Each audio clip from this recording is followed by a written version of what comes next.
सीधे रुख करते हैं मोहित मल्होत्रा का, हमारे सहयोगी हमारे साथ इस वक्त जुड़े हुए। मोहित, जरा घटना के बारे में बताइए और ये भी कि अभी तक जो हताहतों की संख्या है वो क्या कंफर्म की गई है, तलाश क्या अभी भी जारी है?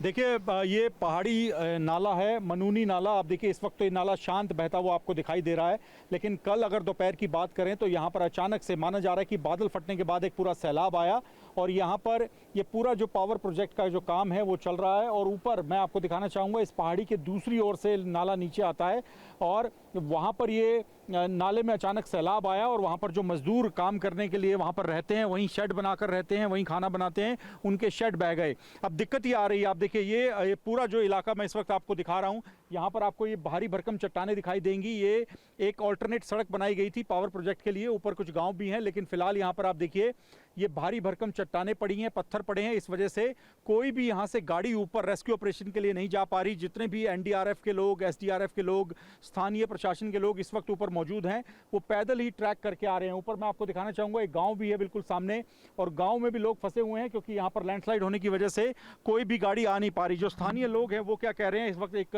स्थानीय व्यक्ति हमारे साथ मौजूद हैं। आप ये बताइए, ऐसा सैलाब आपने पिछले कुछ सालों में कब देखा जो कल इस नाले के हालात थे यहाँ? बहुत सालों के बाद देखा जी, कम से कम 15-18 साल के बाद देखा। पहले भी आया था सैलाब, पर इस बार जो है कल अचानक इतनी जल्दी आ गया है। पहले भी 2-3 दिन बारिश होती थी तब आता था।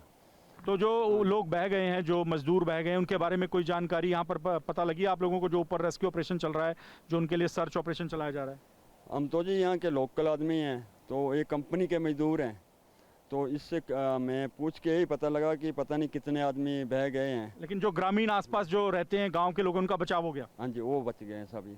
तो ग्रामीण बच गए, लेकिन इस वक्त आप दिक्कत ये देखिए, अगर मैं खुद अब उस साइट पर जाने का प्रयास कर रहा हूँ जहाँ पर रेस्क्यू ऑपरेशन चल रहा है, और इस वक्त आप देखिए इस तरह से जो लैंडस्लाइड जगह जगह हो रखे हैं, तो इन भारी भरकम चट्टानों से मलबे के बीच से होकर आगे बढ़ना पड़ रहा है। आसपास के ग्रामीण भी फंस गए हैं और सबसे बड़ी बात यह है कि जो एनडीआरएफ और एसडीआरएफ के जवान यहाँ पर रेस्क्यू ऑपरेशन चला रहे हैं, उनके लिए भी बड़ी मुसीबत है। आप देखिए एक भारी भरकम चट्टान इस तरह से यहाँ पर लटकी हुई है जो कभी भी नीचे आ सकती है। लोग बस यही प्रार्थना कर रहे हैं कि और बारिश ना हो, क्योंकि बारिश अगर और होती है तो फिर और भी ज़्यादा तबाही की तस्वीरें यहाँ पर दिखाई दे सकती हैं।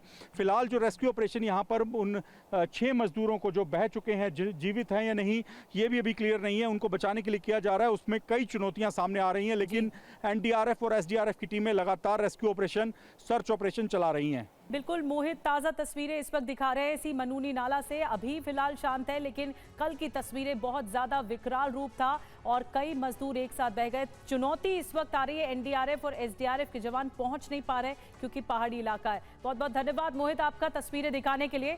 और मोहित हमारे साथ आगे भी हमें ज्वाइन करेंगे। अब हम आपको कुछ और तस्वीरें दिखाते हैं। धर्मशाला से जो तस्वीरें इस वक्त हमें मिल रही हैं, ये तस्वीर देखिए। धर्मशाला में खनियारा गांव के पास बाढ़ में कई लोगों के बहने की आशंका बताई जा रही है। राहत और बचाव का अभियान जारी है। लापता हुए लोगों की तलाश में सर्च ऑपरेशन भी जारी है। एसडीआरएफ, एनडीआरएफ की टीमें लगी हुई हैं लोगों की जिंदगियां बचाने के लिए। और ये देखिए अभियान तेजी से आगे बढ़ रहा है। धर्मशाला में रेस्क्यू ऑपरेशन आगे बढ़ रहा है।